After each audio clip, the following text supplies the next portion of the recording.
Bismillahirrahmanirrahim. Assalamualaikum warahmatullahi wabarakatuh. Alhamdulillahirrahmanirrahim.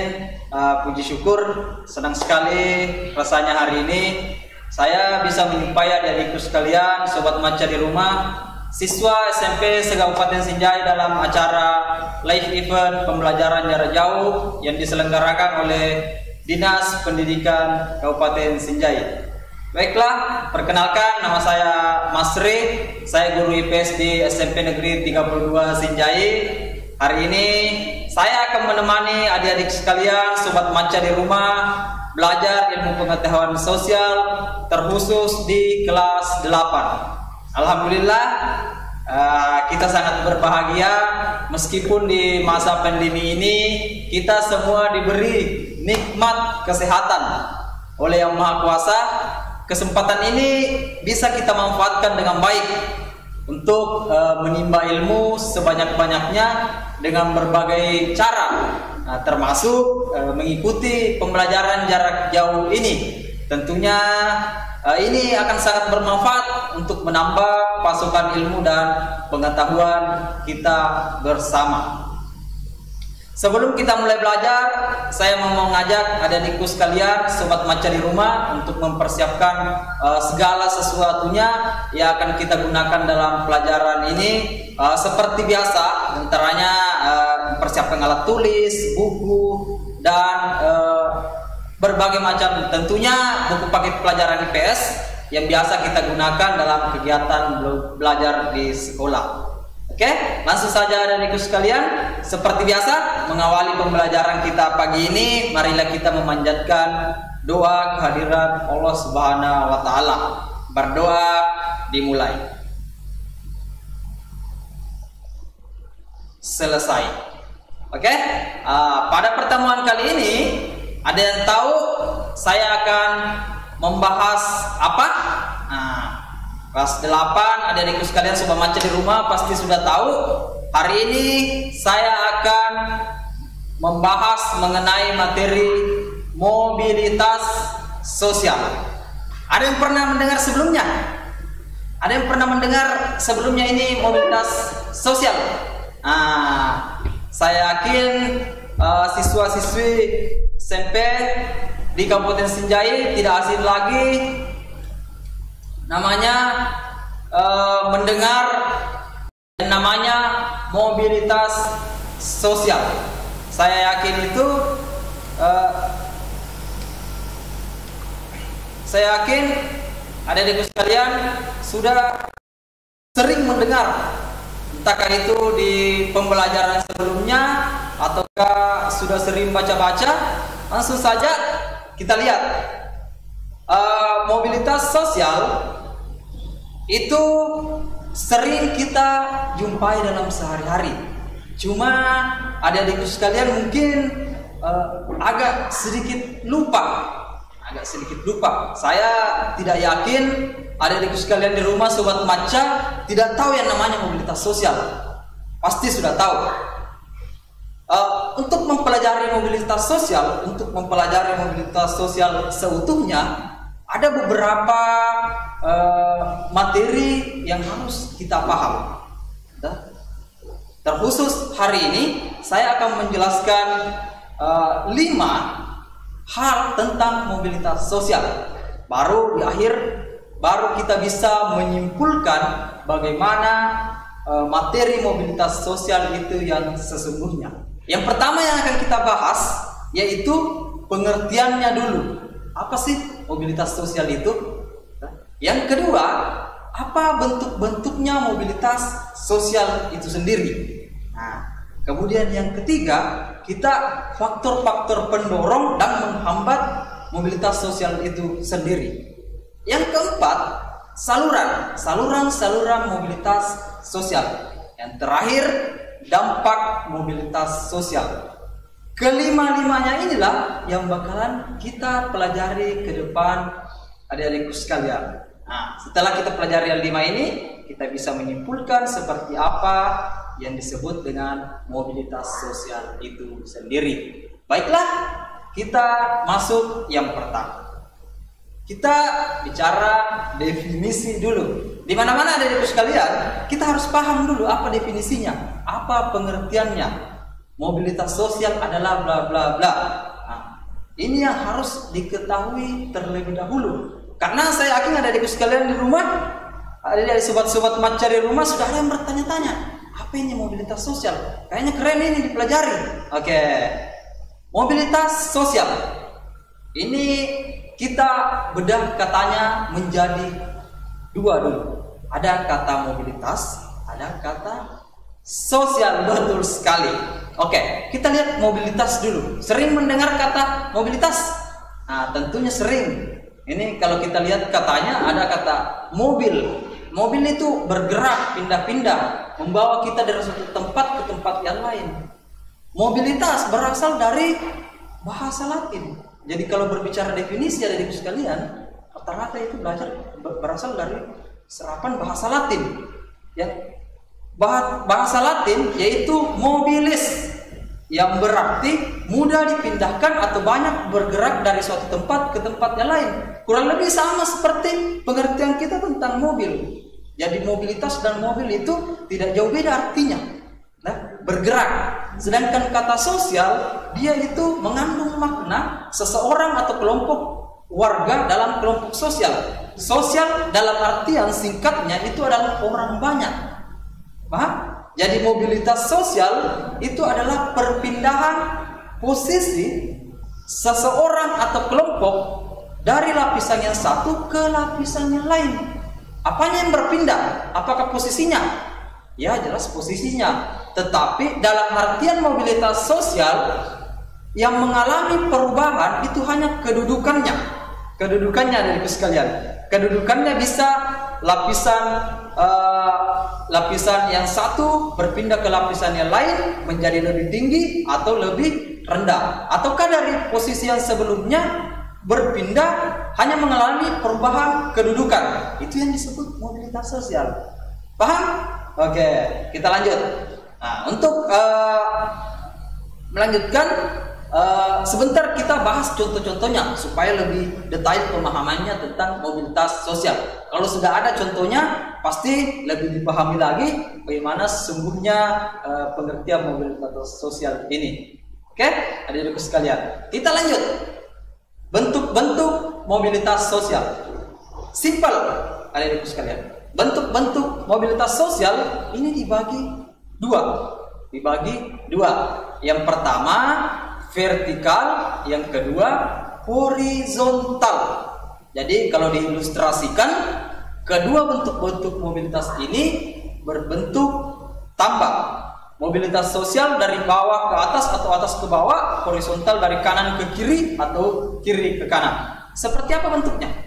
Kita lihat. Nah, yang pertama kita bahas adalah mobilitas vertikal.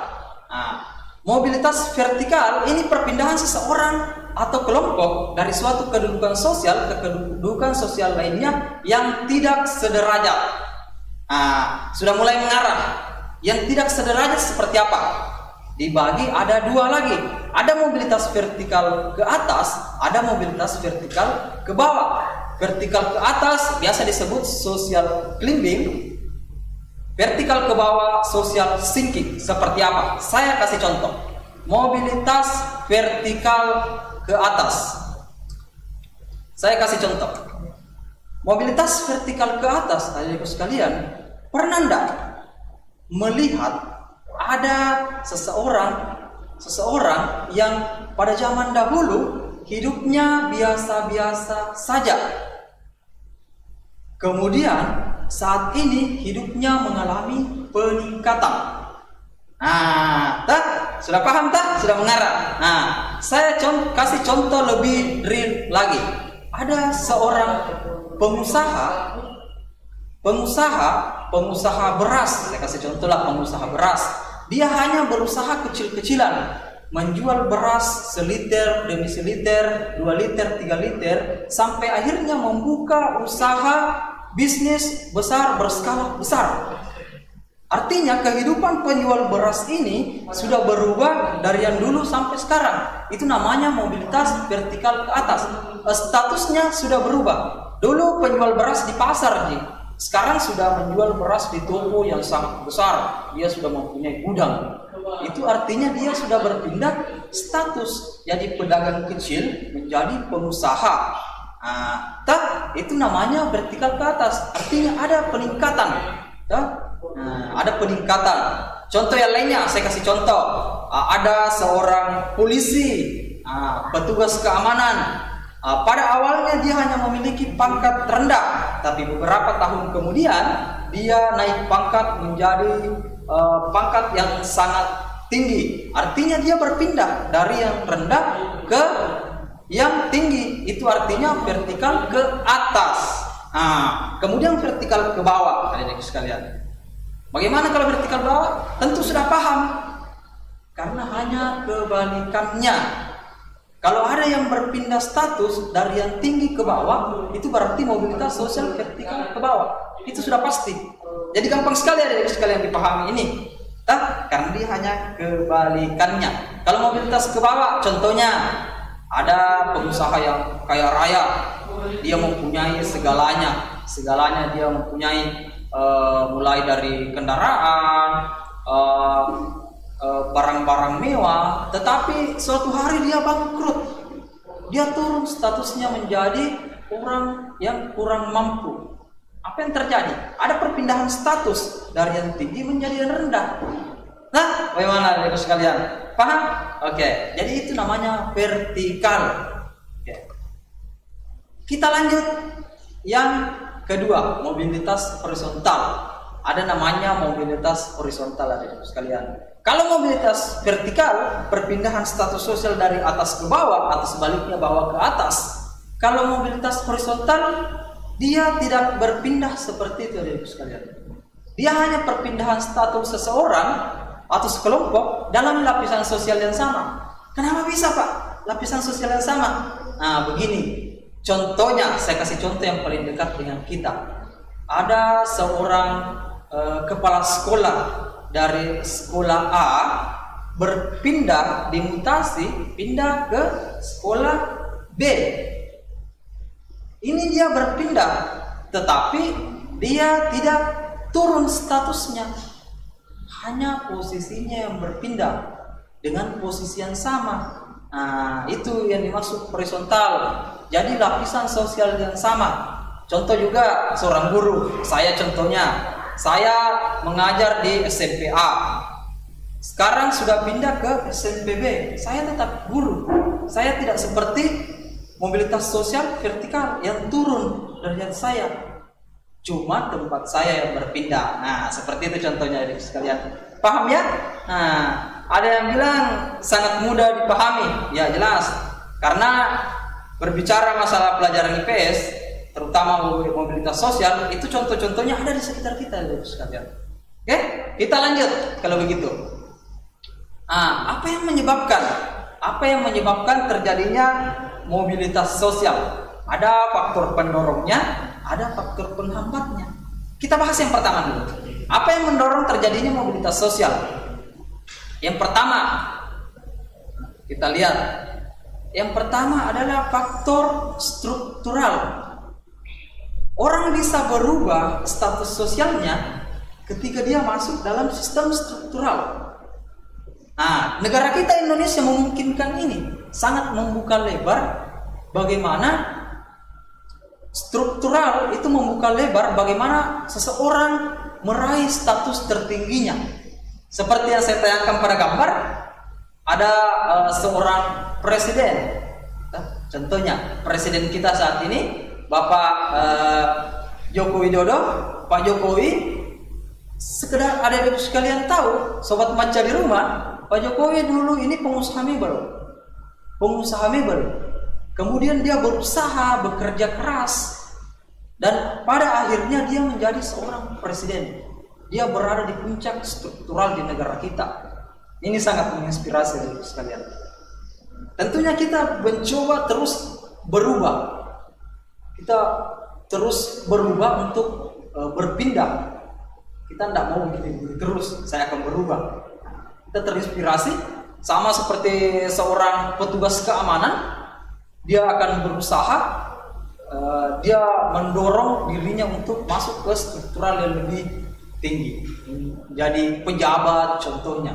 Jadi seperti itu. Nah, tentunya untuk meraih posisi struktural yang paling tinggi, jalannya adalah pendidikan. Nah, rajin belajar, oke, sobat Maca di Rumah harus rajin belajar. Kemudian kita lanjut. Yang kedua, ada faktor individu. Tidak bisa dipungkiri, faktor individu, sobat-sobat Maca di Rumah ini berperan penting. Ada 20 orang yang belajar bersama setiap harinya, tapi tidak semua bisa menjadi peringkat pertama di kelasnya. Apa yang mendasari? Faktor individunya. Kita beda-beda. Beda kemampuan, beda sikap, beda kedisiplinan, itu beda sikap. Jadi tergantung individunya masing-masing. Dalam teori sosialnya, mau tidak mau, kita harus berubah.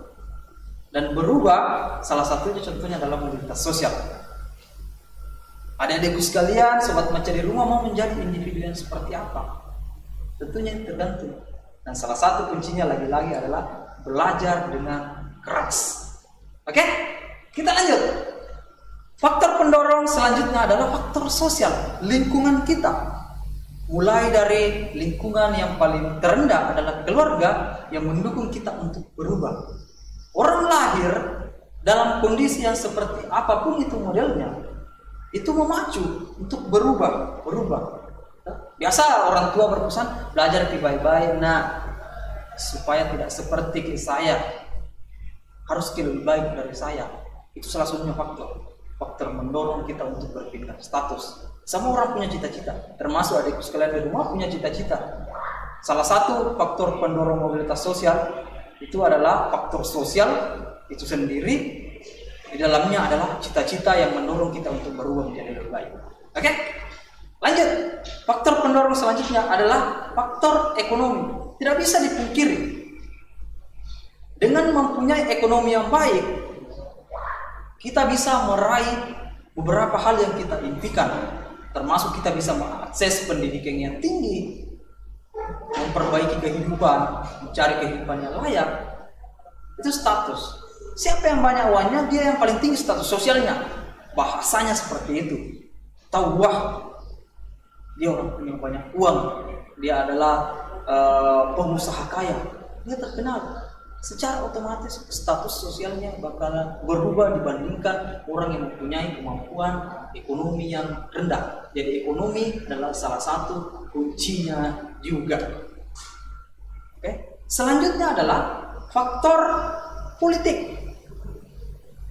Ada yang pernah mendengar bagaimana kompetisi pemilihan anggota DPR? Nah, untuk menjadi anggota DPR itu harus melalui faktor politik.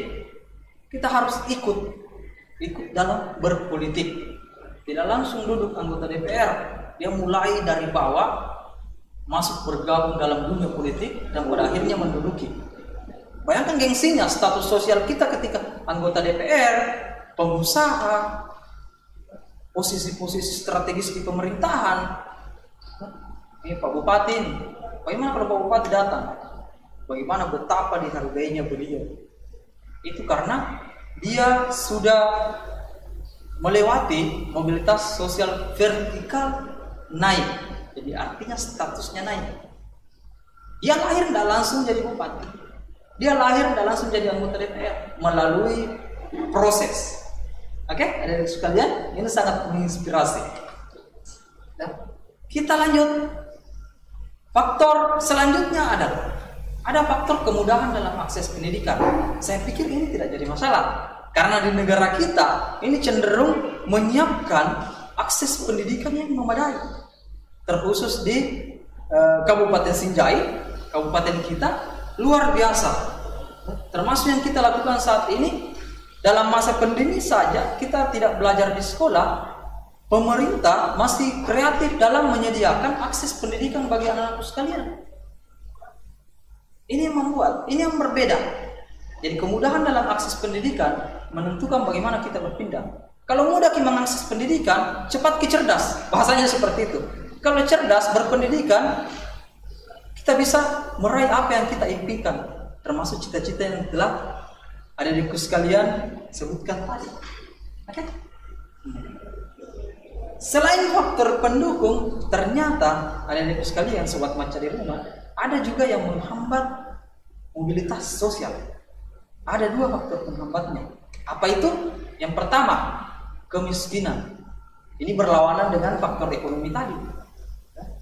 Kita bakalan susah ngapa-ngapain kalau kita mempunyai kemampuan yang rendah. Kita harus lawan ini. Kita harus belajar dengan keras melawan kemiskinan yang ada di sekitar kita, supaya kita bisa cepat berubah. Yang kedua, faktor diskriminasi. Kita sangat beruntung di negara kita tidak ada penghambat seperti ini, diskriminasi. Ada pembeda-bedaan suku, agama, ras, berbeda kepentingan, dibeda-bedakan. Itu tidak bisa kita berubah. Karena memang dihalangi kita. Adik-adik sekalian. Tetapi di negara kita tidak ada yang seperti ini. Jadi aman. Jadi peluang untuk menaikkan status melalui mobilitas sosial itu sangat tinggi. Kalau begitu kita lanjut. Di mana kita bisa berpindah status? Di mana kita bisa masuk dalam mobilitas sosial? Ada 4 saluran-saluran mobilitas sosial yang bisa kita masuki, adik-adik sekalian. Yang pertama, pendidikan. Kenapa pendidikan selalu menjadi nomor 1, menjadi selalu teratas? Karena memang ini sangat penting, adik-adik sekalian. Ini sangat penting. Ini pendidikan sangat penting. Makanya kalau orang tua tak marah-marah, guru tak marah-marah, belajar dengan baik, ikut ke PJJ, Maca, itu karena memang pendidikan adalah hal yang sangat penting. Melalui pendidikan kita bisa berubah status, adik-adik sekalian. Bahasanya seperti ini. Bagaimana kau bisa jadi apa-apa kalau kau tidak sekolah, tidak ada ijazah? Seperti itu simpelnya. Kita mau jadi apa-apa tanpa pendidikan? Bisa, adik-adik sekalian, bandingkan di luar sana orang yang tidak mempunyai pendidikan sama orang yang berpendidikan, bagaimana perbedaannya? Tidak usah saya sebutkan. Oke, adik-adik sekalian. Yang kedua adalah organisasi politik. Rame partai-partai, masuk partai, kampanye dan lain-lain sebagainya. Karena untuk memperoleh status sosial yang tinggi, salah satu salurannya adalah organisasi politik. Orang bisa terpilih menjadi pejabat kalau kita punya partai. Beberapa tokoh-tokoh politik, orang-orang besar lahir dari organisasi politik. Tapi belum saatnya, adik-adik sekalian, masuk. Nanti sudah dewasa baru masuk ini. Adik-adik sekalian bisa saluran-saluran mobilitasnya bergabung di pendidikan saja. Oke? Yang ketiga, organisasi ekonomi. Kalau organisasi ekonomi, adik-adik sekalian, ini kita bergabung contohnya di dalam pabrik, dalam perusahaan. Kita bisa mendapatkan jabatan yang tinggi. Ada orang mau langsung mendapatkan jabatan yang tinggi, posisi yang strategis tanpa melalui proses, tidak mau masuk. Bagaimana caranya? Tidak mungkin menjadi seorang pemimpin di sebuah perusahaan tanpa mulai dari bawah. Makanya saluran-saluran mobilitas sosial itu berangkat dari organisasi-organisasi ekonomi yang bersifat pekerjaan, profesi. Oke. Sama halnya yang keempat, yaitu organisasi profesi. Adik-adik sekalian menjadi guru, polisi, tentara, dokter, dan lain sebagainya, itu bisa menaikkan status sosial kita. Tahu dia sudah jadi guru, tahu dia sudah jadi polisi, tentara. Tentunya sangat mempunyai posisi di dalam masyarakat. Dia mempunyai status sosial yang berkelas. Oke? Kita lanjut pembahasan yang terakhir. Ternyata ada dampaknya juga. Ini mobilitas sosial, ada di Maca di Rumah. Ada dampaknya. Seperti apa dampaknya? Saya bagi 2 dampaknya. Adik-adik sekalian, kalau kita berbicara dampak, itu selalu dibagi 2. Ada yang positif, ada yang negatif. Apa dampak positifnya? Kita bahas yang baik-baiknya dulu.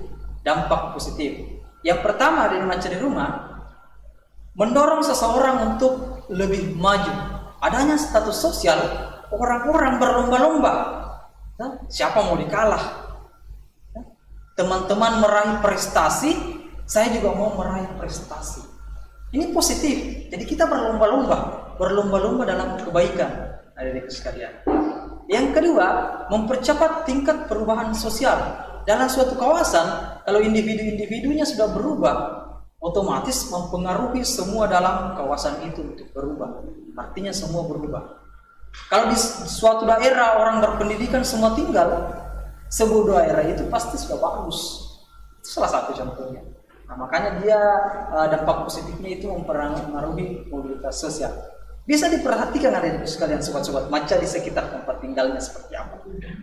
Yang ketiga, meningkatkan integrasi sosial. Kalau mobilitas sosial berhasil, terutama mobilitas vertikal naik, horizontal, itu bagus di persatuan di suatu wilayah itu. Asal jangan vertikal turun. Artinya ada penurunan, seorang pengusaha bangkrut, bagaimana caranya? Jadi vertikal naik. Oke, sobat maca di rumah, kita lanjutkan. Dampak negatifnya seperti apa? Dampak negatifnya yaitu adalah bagaimana terjadi kemiskinan. Bagaimana terjadi kemiskinan di suatu daerah. Jadi dampak negatifnya itu sendiri bisa berefek dari terjadinya kemiskinan. Yang kedua adalah terjadinya konflik. Kalau ada persaingan, itu pasti terjadi konflik. Semua orang ingin berubah, tapi ini tidak dibenarkan, adik-adik sekalian. Jadi tidak dibenarkan adanya konflik yang terjadi diakibatkan oleh terjadinya mobilitas sosial. Oke, paham sampai sini? Nah, tentunya sudah paham. Jadi kembali lagi di awal. Jadi ternyata adik-adik sekalian, mobilitas sosial itu adalah perpindahan status. Bahasa sederhananya seperti itu. Mobilitas sosial adalah perpindahan status. Mau tidak mau, suka tidak suka, adik-adikku sekalian, setiap manusia itu pasti mengalami mobilitas sosial. Karena tidak mungkin kita tidak berubah. Teori sosialnya, perubahan itu pasti terjadi. Ya? Kalau teorinya tidak berubah, pasti punah. Ya? Kalau tidak berubah, kita pasti punah. Dan mobilitas sosial adalah salah satu item perubahan itu sendiri.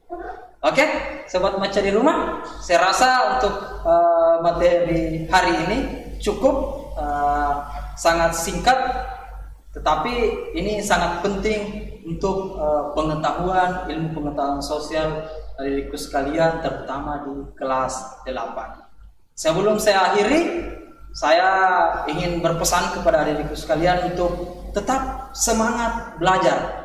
Saya tahu adik-adikku sekalian di rumah sudah sangat merindukan sekolah, sangat merindukan gurunya, sangat merindukan teman-temannya di sekolah, lingkungan sekolah, warga sekolah. Tetapi saya berharap adik-adikku sekalian masih bisa menahan diri. Kita membutuhkan kesabaran sedikit lagi. Semoga pandemi COVID-19 ini segera berlalu. Terima kasih adik-adikku sekalian, semoga materi yang saya sampaikan bisa dipahami dengan baik. Terima kasih atas perhatiannya. Saya Mas Ri. Assalamualaikum warahmatullahi wabarakatuh.